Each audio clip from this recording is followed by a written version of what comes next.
ನಗರದ ಮಾನವೀಯತೆಯ ಹೃದಯದಲ್ಲಿ ಸೇವೆಯ ದೀಪವನ್ನು ಬೆಳಗಿಸುತ್ತಿರುವ ಒಂದು ಮಹತ್ವದ ಸಂಸ್ಥೆ ಶ್ರೀ ಕಲಾಜ್ಯೋತಿ ಟ್ರಸ್ಟ್ ವಿಶೇಷ ಮಕ್ಕಳ ಪುಣ್ಯಶ್ರಮ ನಾಗದೇವನಹಳ್ಳಿ ಬೆಂಗಳೂರು.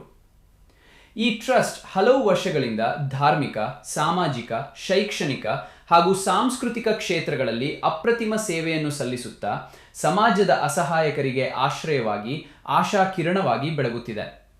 ವಿಶೇಷವಾಗಿ ಪ್ರತಿಯೊಂದು ಸೋಮವಾರ ಈ ಟ್ರಸ್ಟ್ ವತಿಯಿಂದ ಆಯೋಜಿಸಲಾಗುವ ಪ್ರಸಾದ ವಿನಿಯೋಗ ಕಾರ್ಯಕ್ರಮ. ಇದು ಕೇವಲ ಒಂದು ಕಾರ್ಯಕ್ರಮವಲ್ಲ, ಇದು ಒಂದು ಮಹಾ ಸೇವಾ ಯಜ್ಞ. ಸಾವಿರಾರು ಭಕ್ತರಿಗೆ ಅನ್ನದಾನ ನೀಡುವ ಮೂಲಕ ಹಸಿದವರ ಹೊಟ್ಟೆ ತುಂಬಿಸುವ ಈ ಕಾರ್ಯ ನಿಜಕ್ಕೂ ಮಾನವೀಯತೆಯ ಪರಮ ಉದಾಹರಣೆ. ಅನ್ನದಾನ ಮಹಾದಾನ ಎಂಬ ನಮ್ಮ ಸಂಸ್ಕೃತಿಯ ಮಹತ್ವವನ್ನು ಈ ಟ್ರಸ್ಟ್ ತನ್ನ ಕಾರ್ಯಗಳ ಮೂಲಕ ಸಾರ್ಥಕಗೊಳಿಸುತ್ತಿದೆ. ಇಲ್ಲಿ ಬರುವ ಪ್ರತಿಯೊಬ್ಬರೂ ಭಕ್ತಿಯಿಂದ, ಸಂತೋಷದಿಂದ ಪ್ರಸಾದವನ್ನು ಸ್ವೀಕರಿಸುತ್ತಾರೆ. ಅವರ ಮುಖದಲ್ಲಿನ ತೃಪ್ತಿ ಇದು ಈ ಟ್ರಸ್ಟ್ನ ಸೇವೆಯ ನಿಜವಾದ ಫಲ. ಧಾರ್ಮಿಕ ಸೇವೆಗಳ ಜೊತೆಗೆ ಸಾಮಾಜಿಕ ಮತ್ತು ಶೈಕ್ಷಣಿಕ ಕ್ಷೇತ್ರಗಳಲ್ಲಿಯೂ ಈ ಸಂಸ್ಥೆ ತನ್ನ ಕೈಚಳಕವನ್ನು ತೋರಿಸುತ್ತಿದೆ. ವಿಶೇಷ ಮಕ್ಕಳಿಗೆ ಸಹಾಯ, ಸಾಂಸ್ಕೃತಿಕ ಕಾರ್ಯಕ್ರಮಗಳ ಆಯೋಜನೆ ಮತ್ತು ಸಮಾಜದ ಒಗ್ಗಟ್ಟಿಗೆ ಕಾರಣವಾಗುವ ಅನೇಕ ಚಟುವಟಿಕೆಗಳ ಮೂಲಕ ಈ ಟ್ರಸ್ಟ್ ಒಂದು ಮಾದರಿ ಸಂಸ್ಥೆಯಾಗಿ ಬೆಳೆದಿದೆ. ಇಂತಹ ಮಹಾನ್ ಸೇವೆಗೆ ಬೆನ್ನೆಲುಬಾಗಿರುವ ಟ್ರಸ್ಟ್ನ ಎಲ್ಲ ಪದಾಧಿಕಾರಿಗಳು, ಕಾರ್ಯಕರ್ತರು ಮತ್ತು ದಾನಿಗಳ ಪಾತ್ರ ಅತ್ಯಂತ ಮಹತ್ವದಾಗಿದೆ. ಅವರ ಪರಿಶ್ರಮ, ನಿಸ್ವಾರ್ಥ ಸೇವೆ ಮತ್ತು ಸಮಾಜ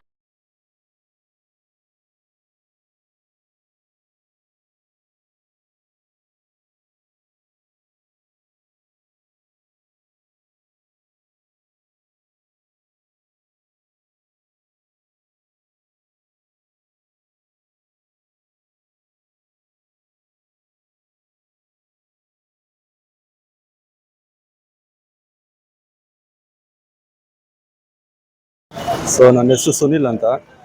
ಇದು ಕಲಾಜ್ಯೋತಿ ಟ್ರಸ್ಟ್ ಅವರಿಂದ ಇದು 33ನೇ ವಾರ. ಅವರು ಬೆಳಗಿನ ಜಾವದಲ್ಲಿ 8ರಿಂದ 10 ಗಂಟೆವರೆಗೆ ಅವರು ಅನ್ನದಾನ ಮಾಡ್ತಿದ್ದಾರೆ.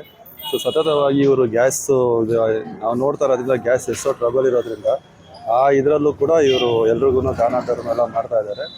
ಇದೇ ಥರ ಮುಂದಕ್ಕೆ ಕಂಟಿನ್ಯೂ ಆಗಲಿ, ಎಲ್ಲರೂ ಬಂದು ಇಲ್ಲಿ ಅನ್ನದಾನ ಸ್ವೀಕರಿಸಿ ಅಂತ ಕೇಳ್ಕೊತಾರೆ. 33ನೇ ವಾರ ನಡೀತಾ ಇದೆ. ಅದೇ ಥರ ಮುಂದೂ ನಡೆದು ಒಳ್ಳೆಯದಾಗಲಿ, ಎಲ್ಲರಿಗೂ ಆರೋಗ್ಯ ಭಾಗ್ಯ ತಿರ್ಲಿ. ಈ ಸಂಘದಿಂದ ಎಲ್ಲರೂ ಆರೋಗ್ಯವಾಗಿ ಚೆನ್ನಾಗಿರಲಿ, ಮುಂದೆ ನಡೆಸಲಿ ಇದೇ ಥರನೇ ಅಂತ. ನನ್ನ ಹೆಸರು ಸುರೇಶ್ ಅಂದ್ಬಿಟ್ಟು ಈ ನಾಗದೇವನಹಳ್ಳಿ ಗ್ರಾಮದಲ್ಲಿ ನಮ್ಮ ಗುರುಗಳಾದ ಮುನ್ರಾಜು ಅವರವರು ಒಂದು ವಾರ 106 ಜನಕ್ಕೆ ಅನ್ನದಾನ ಮಾಡ್ತಾ ಇದ್ದಾರೆ. ಅವ್ರಿಗೆ ಒಳ್ಳೇದಾಗಲಿ ಅಂದ್ಬಿಟ್ಟು ಎಲ್ಲರೂ ಹಾರೈಸ್ಬೇಕು ಅಂತ ಕೇಳ್ಕೊತಾ ಇದ್ದೀವಿ. ನಿಮ್ಮ ಕೈಲಿ ಏನಿರ್ತಕ್ಕಂಥದ್ದು ಅದನ್ನು ಒಂದು ದಾನ ಮಾಡಬೇಕು ಅವ್ರಿಗೂ. ಅವರು ಏಕೆಂದರೆ ಸುಮಾರು ಇಲ್ಲ ಅಂದರೆ 30ರಿಂದ 40 ಮಕ್ಕಳುಗಳ ಅವರು ನೋಡ್ಕೊತಾ ಇದ್ದಾರೆ. ದಯವಿಟ್ಟು ನಿಮ್ಮ ಕೈಲಿ ಏನಿದೆ ಸಹಾಯ ಮಾಡಬೇಕು. ಸೋಮವಾರ ಬಂದು ಆ ದೇವ್ರದ ಪ್ರಸಾದನ ನೀವು ಸ್ವೀಕಾರ ಮಾಡಬೇಕು ಅಂತ ಕೇಳ್ಕೊತಾ ಇದ್ದೀವಿ. ಎಲ್ರಿಗೂ ಧನ್ಯವಾದಗಳು. ಶ್ರೀ ಕಲಾಜ್ಯೋತಿ ಆಶ್ರಮದಲ್ಲಿ ನಾವು ಅಡುಗೆ ಮಾಡ್ತಾ ಇದ್ದೀವಿ. ಪ್ರತಿ ಸೋಮವಾರದಂತೆ ದಾಸೋಹ ನಡೀತಾ ಇದೆ. ಗ್ಯಾಸನ್ನು ಬರ್ತಾ ಇರೋದ್ರಿಂದ ಸೌದೆ ಒಲೆ ಸ್ಟಾರ್ಟ್ ಮಾಡಿದ್ದೀವಿ. ಅಲ್ಲಿ 5 ವಾರ ಆಯಿತು. 20 kg ಸ್ಟಾರ್ಟ್ ಮಾಡಿದ್ದೀವಿ. ಇವತ್ತು 100 kg ನಡೀತಾ ಇದೆ.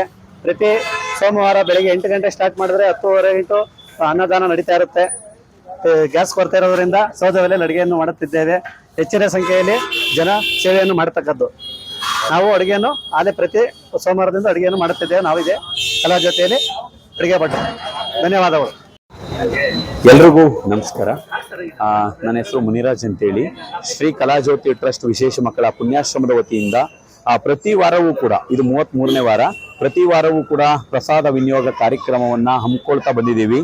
ಮೊದಲಿಗೆ ನಾವು ಸಣ್ಣದ ಒಂದು 200 ಜನಕ್ಕೆ ಶುರುಗೊಂಡಂತ ಒಂದು ಪ್ರಸಾದ ವಿನಿಯೋಗ ಕಾರ್ಯಕ್ರಮ ಇವತ್ತು ಸಾವಿರಾರು ಜನಕ್ಕೆ ಪ್ರಸಾದದ ವ್ಯವಸ್ಥೆಯನ್ನು ನೀವು ನೋಡ್ತಾ ಇರ್ಬೋದು.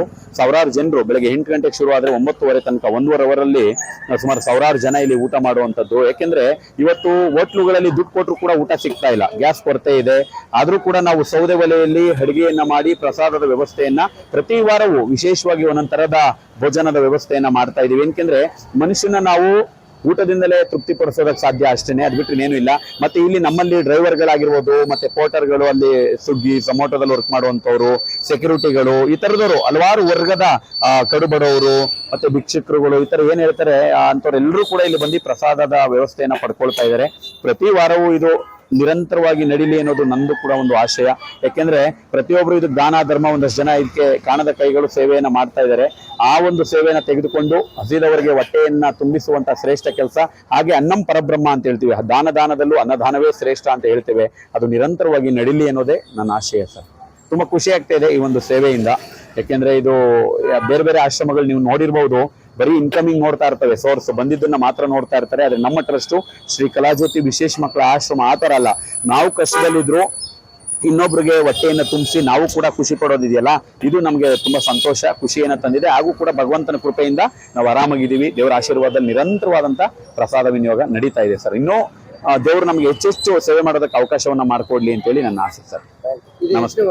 ಇದು 33ನೇ ವಾರ ಸರ್, ನಿರಂತರವಾಗಿ. ಅಂದ್ರೆ 200 ಜನಕ್ಕೆ ಶುರುಗೊಂಡಂತದ್ದು ಇವತ್ತು ಸಾವಿರಾರು ಜನ ಇಲ್ಲಿ ಊಟ ಮಾಡ್ತಾ ಇದ್ದಾರೆ. ಇವತ್ತು 100 kg ರೈಸ್ ನ ನಾವು ಮಾಡ್ತಾ ಇದೀವಿ. ಪ್ರತಿ ವಾರ 100 kg ಅಕ್ಕಿಯನ್ನ ಹಾಕಿ ಪ್ರಸಾದದ ವ್ಯವಸ್ಥೆಯನ್ನ ಮಾಡ್ತಾ ಇದೀವಿ.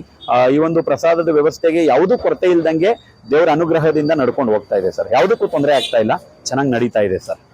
ಗ್ಯಾಸ್ ಪ್ರಾಬ್ಲಮ್ ಬೇರೆ ಇದೆ, ಅದನ್ನೆಲ್ಲ ಯಾವ ತರ ಇದೆ? ಹೌದು ಸರ್, ಗ್ಯಾಸು ಕೊರತೆ ಇದೆ, ತುಂಬಾ ಕೊರತೆ ಇದೆ. ಈಗ ಆಲ್ರೆಡಿ ನಾವು 1 ತಿಂಗಳಾಯ್ತು ಸೌದೆ ಒಲೆ ನಾವು ಉಪಯೋಗಿಸ್ತಾ ಇದೀವಿ. ಸೌದೆ ಒಲೆ ನಿಮ್ಗೆ ಗೊತ್ತಿರಬಹುದು, ಒಳ್ಳೆ ರುಚಿ ಹಾಗೆ ಶುಚಿ ಇರುತ್ತೆ. ಸೌದೆ ಒಲೆಯಲ್ಲಿ ಆರೋಗ್ಯಕ್ಕೆ ತುಂಬಾ ಚೆನ್ನಾಗಿರುತ್ತೆ ಅಂತ ನಮ್ಗೆ ಗೊತ್ತಿತ್ತು. ಆದ್ರೆ ಗ್ಯಾಸ್ ಅಲ್ಲಿ ಯೂಸ್ ಮಾಡ್ತಾ ಇದ್ರು. ಈಗ ಗ್ಯಾಸ್ ಇಲ್ಲದ ಕಾರಣ ಸೌದೆ ಒಲೆಯನ್ನ ಈಗ ಆಲ್ರೆಡಿ 5ನೇ ವಾರದಿಂದ ನಾವು ಸೌದೆ ಒಲೆ ಮಾಡ್ತಾ ಇದೀವಿ. ದೇವರ ಅನುಗ್ರಹದಲ್ಲಿ ಎಲ್ಲವೂ ಕೂಡ ಯಶಸ್ವಿಯಾಗಿ ನಡ್ಕೊಂಡು ಹೋಗ್ತಾ ಇದೆ. 20 kg ಅಕ್ಕಿ ಹಾಕಿದಂತ ಶುರುಗೊಂಡಂತದ್ದು ಅಡುಗೆ ಇವತ್ತು 100 kg ಅಕ್ಕಿಲಿ ಪ್ರತಿ ವಾರವೂ ಕೂಡ 1000 ಜನ ಊಟ ಮಾಡ್ತಾ ಇದ್ದಾರೆ ಸರ್.